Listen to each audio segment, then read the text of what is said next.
The Obama deception. The truth strikes back.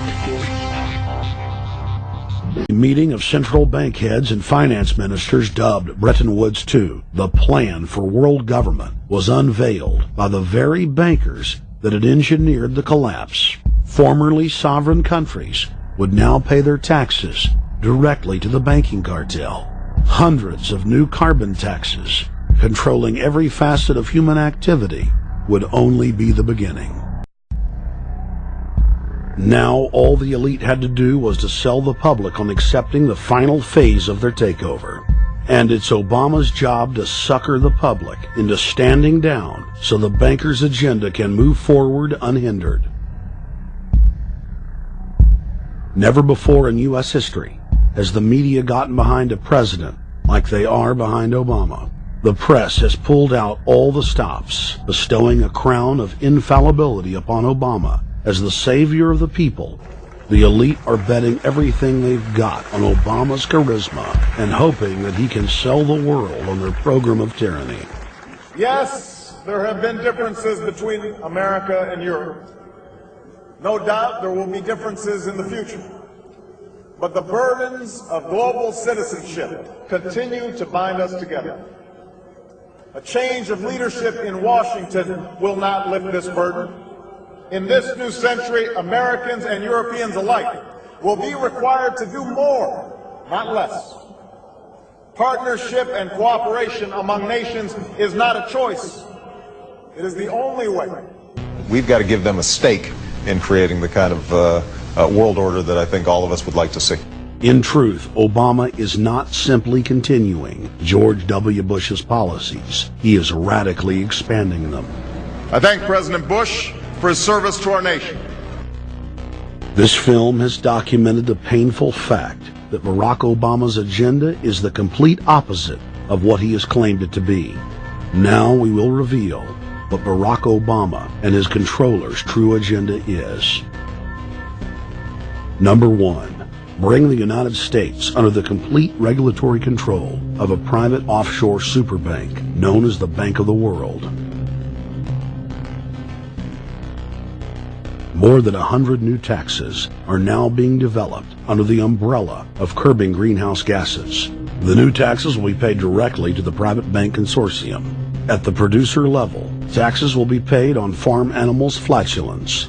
At the consumer level, there will be carbon taxes on all forms of meat, beef, poultry, pork, and fish.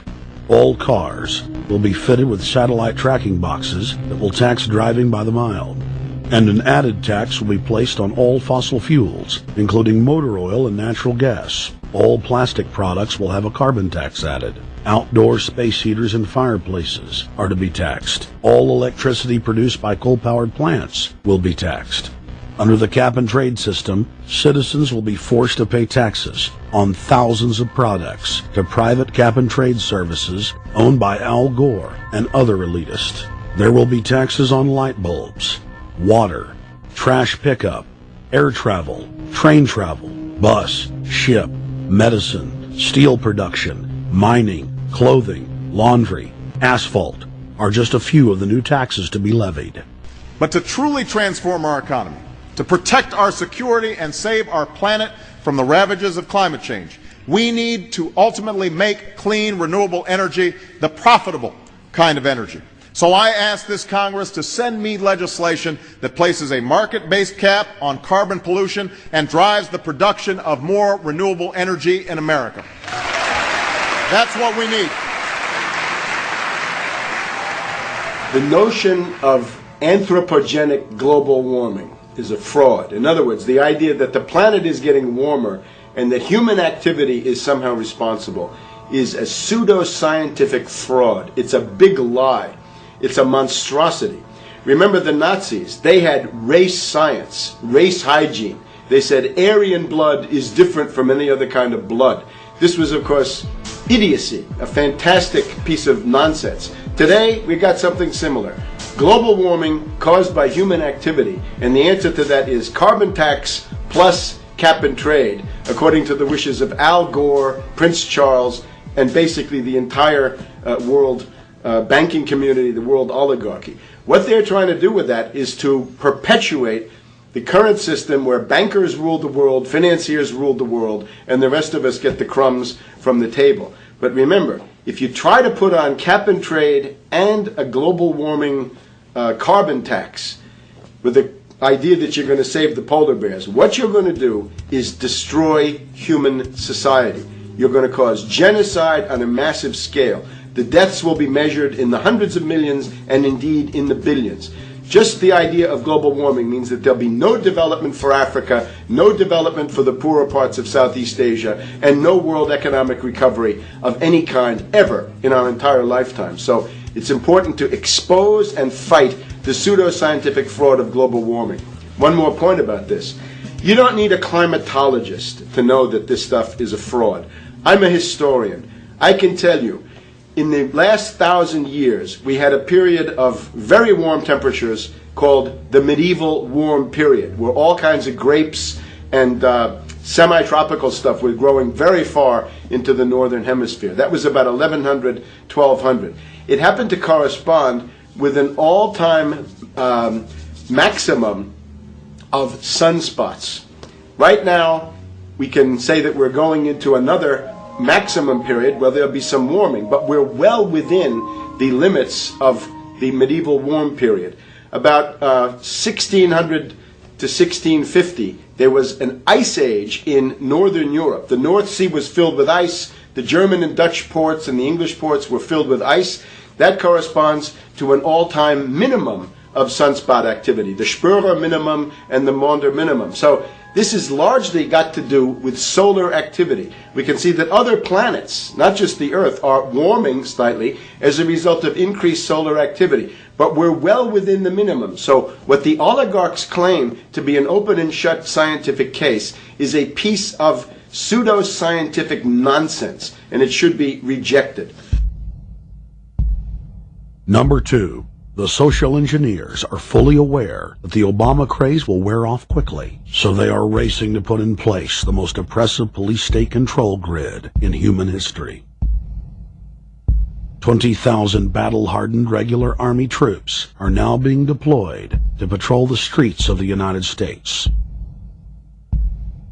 FEMA is now building giant camps in every region of the country, and the Congress has introduced bills like the National Emergency Centers Act, H.R. 645, which merges local governments and the police under federal control. And as we all know that have watched these things, they're ready for the riots.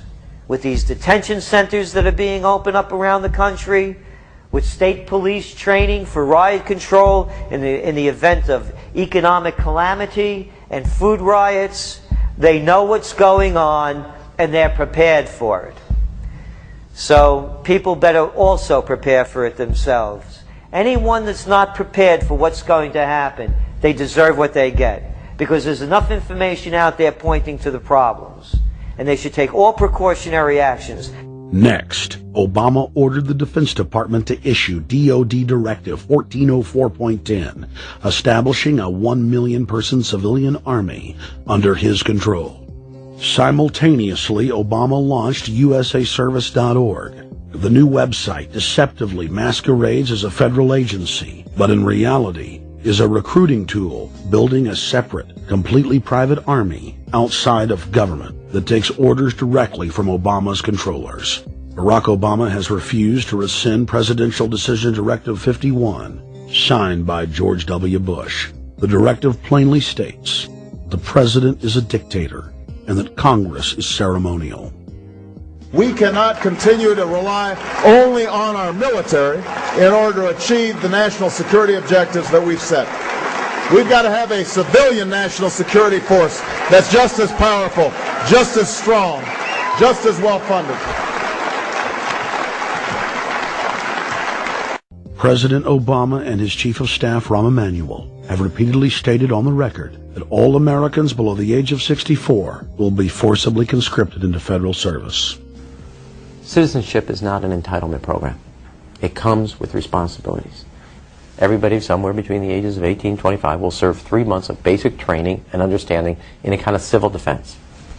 Now, it doesn't always have to be service in uniform, one of the things that if you talk to our generals, they are desperate for is a civilian counterpart to our military forces. So is this compulsory then? Well, you have to, in a sense, it's required of everybody, 18 to 25, 3 months, and at some point at that point you do it. Obviously, I'm not going to say perfect legislation. We'll work that process through. You could do it during a college summer, or you could do it after Anytime. high school. If you have a demagogue with a fanatical mass movement of personality cultists who is imposing the program of a group of extreme bankers and finance oligarchs, that's fascism. Obama's transition site, change.gov, proclaimed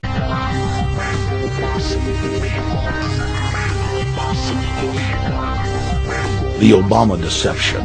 The truth strikes back.